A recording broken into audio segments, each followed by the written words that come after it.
2025-26ರ ಕೇಂದ್ರ ಬಜೆಟ್ ದಕ್ಷಿಣ ರಾಜ್ಯಗಳಲ್ಲಿ ವಿವಾದಕ್ಕೆ ಯಾಕೆ ಎಡೆ ಮಾಡಿಕೊಟ್ಟಿದೆ?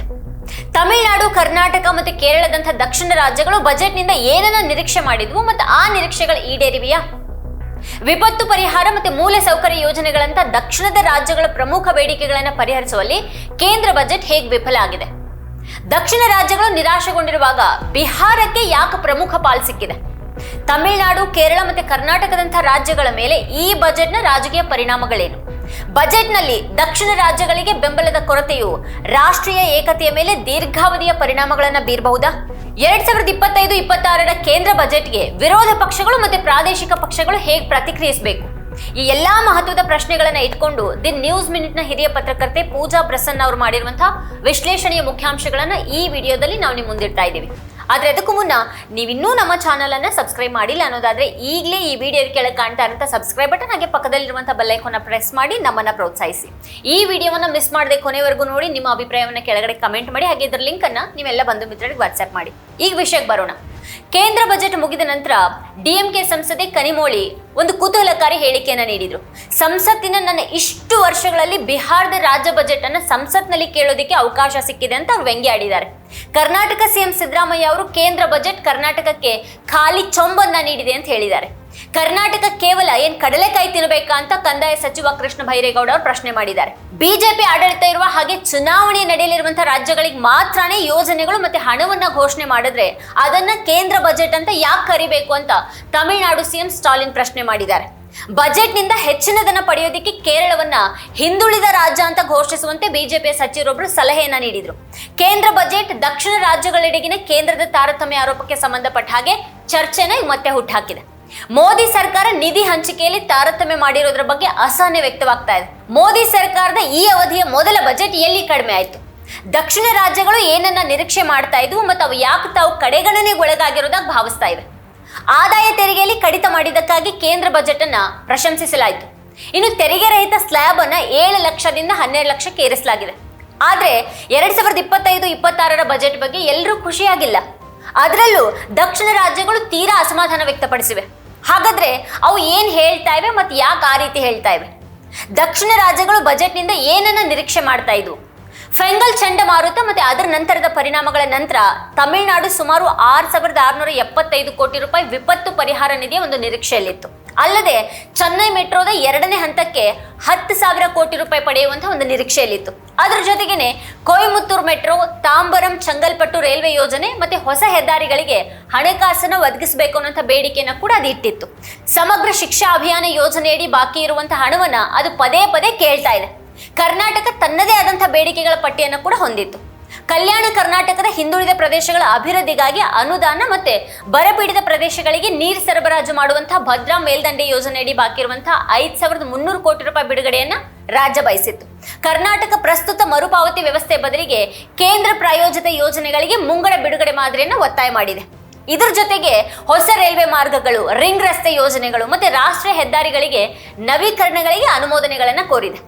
ವಿನಾಶಕಾರಿ ವಯನಾಡ್ ಭೂಕುಸಿತದಿಂದ ಇನ್ನೂ ಚೇತರಿಸಿಕೊಳ್ತಾ ಇರುವಂತಹ ಕೇರಳ ಹೆಚ್ಚು ಅಗತ್ಯವಿರುವಂತಹ ಪರಿಹಾರ ನಿಧಿಗಳ ನಿರೀಕ್ಷೆಯಲ್ಲಿತ್ತು. ಬಂದರು ಯೋಜನೆಗಳಿಗೆ 5,000 ಕೋಟಿ ರೂಪಾಯಿಗಾಗಿ ಅದು ಕೇಳಿತ್ತು.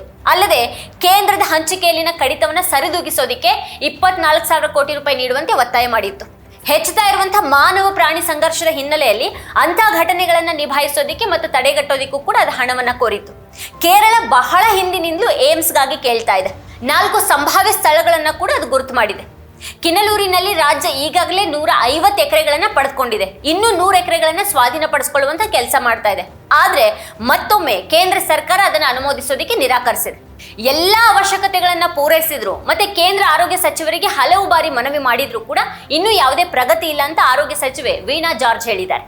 ಇನ್ನು ತೆಲಂಗಾಣದ ಬಗ್ಗೆ ಹೇಳೋದಾದ್ರೆ 5 ಹೊಸ ಕಾರಿಡಾರ್ಗಳನ್ನ ಒಳಗೊಂಡಂತ ಹೈದರಾಬಾದ್ ಮೆಟ್ರೋ ರೈಲಿನ ಬಹು ನಿರೀಕ್ಷಿತ 2ನೇ ಹಂತಕ್ಕೂ ಯಾವುದೇ ಪ್ರತಿಕ್ರಿಯೆ ಬಂದಿಲ್ಲ. ಯೋಜನೆ ಪೂರ್ಣಗೊಳಿಸೋದಕ್ಕೆ 45,000 ಕೋಟಿ ರೂಪಾಯಿ ಅಗತ್ಯ ಇದೆ. ಆದ್ರೆ ಇದೀಗ ಅದೂ ಸ್ಥಗಿತಗೊಂಡಂಗೆ ಕಾಣ್ತಾ ಇದೆ. ಹೈದರಾಬಾದ್ ಮೆಟ್ರೋ ರೈಲು ಮತ್ತೆ ಮೂಸಿ ನದಿ ಅಭಿವೃದ್ಧಿ ಯೋಜನೆ ಸೇರಿದಂತೆ ಪ್ರಮುಖ ಯೋಜನೆಗಳಿಗೆ ತೆಲಂಗಾಣ 1.63 ಲಕ್ಷ ಕೋಟಿ ರೂಪಾಯಿ ಕೇಂದ್ರ ಸಹಾಯವನ್ನು ಕೋರಿತ್ತು.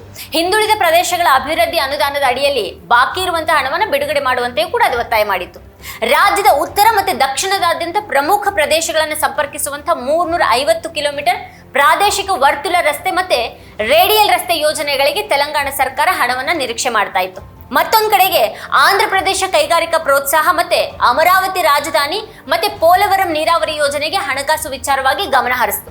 ಬಂಡವಾಳ ಹೂಡಿಕೆ ವಿಶೇಷ ಸಹಾಯ ಯೋಜನೆ ಅಡಿಯಲ್ಲಿ ಅದು ಬಿಪಿಸಿಎಲ್ ಸಂಸ್ಕರಣಾಗಾರ ಮತ್ತೆ ಅಗತ್ಯ ಮೂಲ ಸೌಕರ್ಯಗಳಾದಂತಹ ರಸ್ತೆಗಳು, ಸೇತುವೆಗಳು ಮತ್ತೆ ಕುಡಿಯುವ ನೀರಿಗಾಗಿ ಹೆಚ್ಚುವರಿ ಹಂಚಿಕೆಗಳನ್ನು ಕೋರಿತು. ಆದ್ರೆ ಹೆಚ್ಚೇನೂ ಸಿಕ್ಕಿಲ್ಲ. ಇನ್ನು ಹೆಚ್ಚಿನ ರಾಜ್ಯಗಳು ಬಜೆಟ್ ಭಾಷಣದಲ್ಲಿ ತಮ್ಮ ಹೆಸರುಗಳನ್ನು ಅಷ್ಟೇನೂ ಉಲ್ಲೇಖ ಮಾಡಿಲ್ಲ ಅಂತ ಆರೋಪಿಸ್ತಾ ಇವೆ. ತಮಿಳುನಾಡು, ಕೇರಳ ಮತ್ತೆ ಕರ್ನಾಟಕ ಮಂಡಿಸಿದಂತಹ ಯಾವುದೇ ಬೇಡಿಕೆಗಳನ್ನ ಈ ಬಜೆಟ್ ಈಡೇರಿಸಿಲ್ಲ. ಇದರಲ್ಲಿ ವೈನಾಡ್ ಮತ್ತೆ ಚಂಡಮಾರುತ ಫೆಂಗಲ್ನಂತಹ ವಿಶೇಷ ವಿಪತ್ತು ಪರಿಹಾರ ನಿಧಿಗಳು ಕೂಡ ಸೇರಿವೆ. ಈ ನಡುವೆ ಆಂಧ್ರ ಸರ್ಕಾರ ಮಾಡಿದಂತ ಕೆಲವು ಪ್ರಸ್ತಾಪಗಳನ್ನ ಅನುಮೋದಿಸಲಾಯಿತು. ಅಂದ್ರೆ ಉದಾಹರಣೆಗೆ ಪೋಲಾವರಂ ಯೋಜನೆಗೆ ಹಣ ಮತ್ತೆ ವಿಶಾಖಪಟ್ಟಣಂ ಸ್ಟೀಲ್ ಪ್ಲಾಂಟ್ನ ಹೋಲ್ಡಿಂಗ್ ಕಂಪನಿಗೆ ಹಣ. ಸಿಎಂ ನಾಯ್ಡು ಅವರು ಈ ಬಜೆಟ್ ಅನ್ನು ಸ್ವಾಗತಿಸಿದ್ರು ಮತ್ತೆ ಇದು ಬೆಳವಣಿಗೆ ಆಧಾರಿತವಾಗಿದೆ ಅಂತ ಹೇಳಿದ್ರು. ಆದ್ರೆ ಇಲ್ಲಿ ಮರಿಬಾರದು, ನಾಯ್ಡು ಅವರ ಟಿಡಿಪಿ ಬಿಜೆಪಿಯ ಪ್ರಮುಖ ಮಿತ್ರ ಪಕ್ಷ ಮತ್ತು ಆಂಧ್ರ ತನ್ನ ರಾಜಧಾನಿ ಮತ್ತೆ ಮೂಲ ಸೌಕರ್ಯವನ್ನ ಇನ್ನೂ ನಿರ್ಮಿಸೋದಕ್ಕೆ ಹೆಣಗಾಡ್ತಾ ಇರುವಂತಹ ರಾಜ್ಯ ಆಗಿದೆ. ಈ ರಾಜ್ಯಗಳು ಮುಂದಿಟ್ಟಿದಂತ ಯಾವುದೇ ಕೋರಿಕೆಗಳನ್ನ ಈಡೇರಿಸದೇ ಇದ್ರೂ ಕೆಲ ದಕ್ಷಿಣ ರಾಜ್ಯಗಳಿಗೆ ಹಂಚಿಕೆ ಮಾಡಲಾಗಿದೆ. ತಮಿಳುನಾಡು ಕೈಗಾರಿಕಾ ಸಂಪರ್ಕ ಯೋಜನೆ, ಕರ್ನಾಟಕ ರಾಜ್ಯ ಹೆದ್ದಾರಿ ಸುಧಾರಣಾ ಯೋಜನೆ, ಕೇರಳ ಘನತ್ಯಾಜ್ಯ ನಿರ್ವಹಣಾ ಯೋಜನೆ. ಹಣಕಾಸು ಸಚಿವರು ದೇಶಾದ್ಯಂತ 10,000 ವೈದ್ಯಕೀಯ ಸೀಟುಗಳನ್ನ ಘೋಷಣೆ ಮಾಡಿದ್ರೂ ಕೂಡ ತೆಲಂಗಾಣದ ವೈದ್ಯರು ಮತ್ತೆ ತಜ್ಞರಿಗೆ ನಿರಾಸೆಯಾಗಿದೆ. ಅವುಗಳಲ್ಲಿ ಒಂದೂ ತೆಲಂಗಾಣಕ್ಕೆ ಹೋಗಿಲ್ಲ. 2014ರಲ್ಲಿ ರಾಜ್ಯ ರಚನೆಯಾದಾಗ ಕೇವಲ 5 ಸರ್ಕಾರಿ ವೈದ್ಯಕೀಯ ಕಾಲೇಜುಗಳು ಇದ್ವು. ವರ್ಷಗಳಲ್ಲಿ ಆ ಸಂಖ್ಯೆ 34ಕ್ಕೆ ಏರಿದೆ. ಆದ್ರೆ ಅವೆಲ್ಲವನ್ನ ರಾಜಧಾನಿ ಸ್ಥಾಪಿಸಿತು. ಅದಕ್ಕಾಗಿ ಕೇಂದ್ರ ಸರ್ಕಾರದಿಂದ ಯಾವುದೇ ನೆರವು ಪಡೆದಿಲ್ಲ. ಬಜೆಟ್ ಕೇರಳದ ರೈಲು ಮೂಲ ಸೌಕರ್ಯಕ್ಕಾಗಿ 3,000 ಕೋಟಿಗೂ ಹೆಚ್ಚು ಹಣವನ್ನು ಹಂಚಿಕೆ ಮಾಡಿದೆ. ಇದರಲ್ಲಿ ದೊಡ್ಡ ಭಾಗ 35 ಅಮೃತ್ ನಿಲ್ದಾಣಗಳನ್ನು ನವೀಕರಿಸೋದಕ್ಕೇನೆ ಹೋಗುತ್ತೆ. ಆದ್ರೆ ಕೇರಳ ಒತ್ತಾಯ ಮಾಡ್ತಾ ಇದ್ದಂತೆ ಯಾವುದೇ ಯೋಜನೆಗಳು ಅಂತಿಮ ಪಟ್ಟಿಯಲ್ಲಿ ಸ್ಥಾನ ಪಡೆಯಲಿಲ್ಲ. ಹೆಚ್ಚಿನ ಹಣವನ್ನು ನಿಲ್ದಾಣಗಳ ಪುನರಾಭಿವೃದ್ಧಿ, ಹಳಿ ದ್ವಿಗುಣಗೊಳಿಸುವುದಕ್ಕೆ ಮತ್ತು ಇತರ ಮೂಲ ಸೌಕರ್ಯಗಳ ನವೀಕರಣಗಳಿಗೆ ಬಳಸಲಾಗುತ್ತೆ. ಈ ನಡುವೆ ಹೊಸ ರೈಲು ಮಾರ್ಗಗಳು ಮತ್ತೆ ಶಬರಿ ಯೋಜನೆಯ ಪುನರ್ಜೀವನದಂತಹ ಪ್ರಮುಖ ಬೇಡಿಕೆಗಳನ್ನ ಸಂಪೂರ್ಣವಾಗಿ ಕೈಬಿಡಲಾಗಿದೆ. ಇದು ಆ ರಾಜ್ಯವನ್ನ ನಿರಾಶೆಗೊಳಿಸಿದೆ. ಇದನ್ನ ಬಿಹಾರ ಬಜೆಟ್ ಅಂತ ಯಾಕೆ ಕರೆಯಲಾಗ್ತಾ ಇದೆ? ಈ ಬಜೆಟ್ನಲ್ಲಿ ಬಿಹಾರಕ್ಕೆ ಕನಿಷ್ಠ 4 ಯೋಜನೆಗಳನ್ನು ಹಂಚಿಕೆ ಮಾಡಲಾಗಿದೆ. ಇದರಲ್ಲಿ ಮಖಾನ ಅಥವಾ ಫಾಕ್ಸ್ನಟ್ ಮಂಡಳಿಯನ್ನು ಸ್ಥಾಪನೆ ಮಾಡೋದು, ಹಾಗೆ ರಾಷ್ಟ್ರೀಯ ಆಹಾರ ತಂತ್ರಜ್ಞಾನ ಸಂಸ್ಥೆಯನ್ನು ತರೋದು ಮತ್ತೆ ಗ್ರೀನ್ ಫೀಲ್ಡ್ ವಿಮಾನ ನಿಲ್ದಾಣಗಳಿಗೆ ಸೌಲಭ್ಯವನ್ನು ಕಲ್ಪಿಸೋದು ಇನ್ನೂ ಹಲವು ಸೇರಿವೆ. ದಕ್ಷಿಣದ ರಾಜ್ಯಗಳು ಹಿಂದೆ ಚುನಾವಣೆಗಳಿಗೆ ಮುಂಚಿತವಾಗಿ ದೊಡ್ಡ ಹಂಚಿಕೆಗಳನ್ನು ಪಡೆದಿದ್ದು. 2023-24 ಬಜೆಟ್ನಲ್ಲಿ ಕರ್ನಾಟಕಕ್ಕೆ ಭದ್ರಾ ಮೇಲ್ದಂಡೆ ನೀರಾವರಿ ಯೋಜನೆಗಾಗಿ 5,300 ಕೋಟಿ ರೂಪಾಯಿಗಳನ್ನು ಹಂಚಿಕೆ ಮಾಡಲಾಯಿತು. ಆದರೆ ನಿಜವಾಗಿಯೂ ಆ ಹಣ ಬಂತ? ಅದು ಬೇರೆನೇ ಕಥೆ ಇದೆ. ಕಳೆದ ತಿಂಗಳು ಕೂಡ ಮುಖ್ಯಮಂತ್ರಿ ಸಿದ್ದರಾಮಯ್ಯ ಅವರು ಪ್ರಧಾನಿ ಅವರಿಗೆ ಹಣ ಬಿಡುಗಡೆ ಮಾಡುವಂತೆ ಪತ್ರ ಬರೆದಿದ್ರು. ಈ ಬಾರಿ ದಕ್ಷಿಣ ರಾಜ್ಯಗಳು ಈ ಬಜೆಟ್ ಬಗ್ಗೆ ಹೆಚ್ಚು ಸಂತೋಷ ಪಡೋ ಹಾಗಿಲ್ಲ ಮತ್ತು ಅವು ಅದನ್ನು ಸುಮ್ಮನೆ ಬಿಡೋದಕ್ಕಂತೂ ಕೂಡ ರೆಡಿ ಇಲ್ಲ. ತಮಿಳುನಾಡಿನ ಆಡಳಿತ ಪಕ್ಷ ಡಿಎಂಕೆ ಬಜೆಟ್ ಅನ್ನು ಖಂಡಿಸಿ ಎಲ್ಲಾ ಜಿಲ್ಲೆಗಳಲ್ಲಿ ಪ್ರತಿಭಟನೆ ನಡೆಸಿದೆ. ಕೇರಳದಲ್ಲಿ ವಿರೋಧ ಪಕ್ಷಗಳು ಸೇರಿದಂತೆ ಎಲ್ಲಾ ಪಕ್ಷಗಳು ಇದರ ವಿರುದ್ಧ ಒಗ್ಗೂಡುವಂತೆ ಸಿಎಂ ಪಿಣರಾಯಿ ವಿಜಯನ್ ಅವರು ಒತ್ತಾಯ ಮಾಡಿದ್ದಾರೆ. ಕರ್ನಾಟಕ ಕೂಡ ಈ ಬಜೆಟ್ ವಿರುದ್ಧ ಪ್ರತಿಭಟನೆಗೆ ಯೋಜಿಸ್ತಾ ಇದೆ. ಇತರ ಎಲ್ಲಾ ರಾಜ್ಯಗಳಿಗೂ ಅವು ಕೇಳಿದ್ದೆಲ್ಲ ಸಿಕ್ಕಿದೆ ಅಂತಾನೂ ಏನಿಲ್ಲ. ಈಗ ಚುನಾವಣೆಗಳು ಎಲ್ಲಿ ಹತ್ತಿರ ಇವೆಯೋ ಅಂಥ ರಾಜ್ಯಗಳ ಬಗ್ಗೆ ಕೇಂದ್ರ ಸರ್ಕಾರ ಹೆಚ್ಚು ಉದಾರಿಯಾಗುತ್ತೆ ಮತ್ತದು ನಡೆದುಕೊಂಡು ಬಂದಿರುವಂಥ ರೂಢಿಯಾಗಿದೆ. ಮೋದಿ ಸರ್ಕಾರದ ಸಚಿವ ಪಿಯೂಷ್ ಗೋಯಲ್ ಅವರು ಈಗ ಒಂದು ಹೇಳಿಕೆಯನ್ನು ಕೊಟ್ಟಿದ್ದಾರೆ. ತಾವು ತೆರಿಗೆ ಕಟ್ಟದಷ್ಟು ಪಾಲು ತಮಗೆ ವಾಪಸ್ ಸಿಗಬೇಕು ಅಂತ ರಾಜ್ಯಗಳು ಬಯಸೋದು ಸ್ವಾರ್ಥ ಹಾಗೆ ಸಂಕುಚಿತ ಯೋಚನೆ ಅಂತ ಅವ್ರು ಹೇಳಿದ್ದಾರೆ. ಅಂದ್ರೆ ಗೋಯಲ್ ಪ್ರಕಾರ ರಾಜ್ಯಗಳು ತಮ್ಮ ಅಭಿವೃದ್ಧಿಗೆ ಅನುದಾನದಲ್ಲಿ ಸೂಕ್ತ ಪಾಲು ಕೇಳೋದೇ ಅಪರಾಧನ? ಇದ್ಯಾವ ಲೆಕ್ಕಾಚಾರ ಅಂತ ಅವರೇ ವಿವರಿಸಿ ಹೇಳ್ಬೇಕಪ್ಪ. ಆದ್ರೆ ರಾಷ್ಟ್ರೀಯ ತೆರಿಗೆಯಲ್ಲಿ ತಮ್ಮ ಪಾಲು ಕುಗ್ಗುತ್ತಾ ಇರೋದ್ರಿಂದ ಈಗಾಗಲೇ ನಿರಾಶೆಗೊಂಡಿರುವಂತಹ ದಕ್ಷಿಣ ರಾಜ್ಯಗಳ ಕಳವಳಗಳನ್ನ ಈ ಬಜೆಟ್ ಇನ್ನೂ ಹೆಚ್ಚು ಮಾಡಿದೆ. ಇದು ಕೇವಲ ಅರ್ಥಶಾಸ್ತ್ರ ಮತ್ತೆ ರಾಜಕೀಯದ ವಿಚಾರ ಅಲ್ಲ, ಬದಲಾಗಿ ರಾಜ್ಯಗಳು ಮತ್ತೆ ಕೇಂದ್ರ ಸರ್ಕಾರದ ಸಂಬಂಧ ಹದಗೆಡ್ತಾ ಇದೆ. ದೇಶದ ಜನಸಂಖ್ಯೆ ಹೆಚ್ಚಿನ ಭಾಗ ತನ್ನನ್ನು ನಿರ್ಲಕ್ಷ್ಯ ಮಾಡಲಾಗಿದೆ ಅಂತಾನೆ ಬಲವಾಗಿ ಭಾವಿಸ್ತಾ ಇದೆ.